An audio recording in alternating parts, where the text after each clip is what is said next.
Here is a quick tutorial on how to use the histogram program. Have the student type in their name and hit the begin button. Type in the description of the data that you're going to be graphing. So we're going to do the age of presidents when they took office. You'll notice as you type it, it comes up along the x-axis. We then hit next. Minimum x tells you where to start your x-axis. We don't need anything below age 35. And in fact, we don't need anything below age 40. So then we're going to hit next. Box size, we're going to have 5-year boxes. And we're going to need 8 boxes to get us up to 80 years old.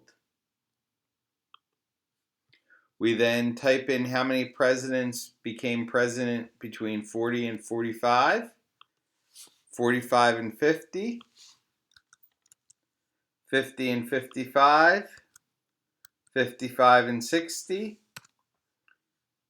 early 60s, late 60s, early 70s, late 70s.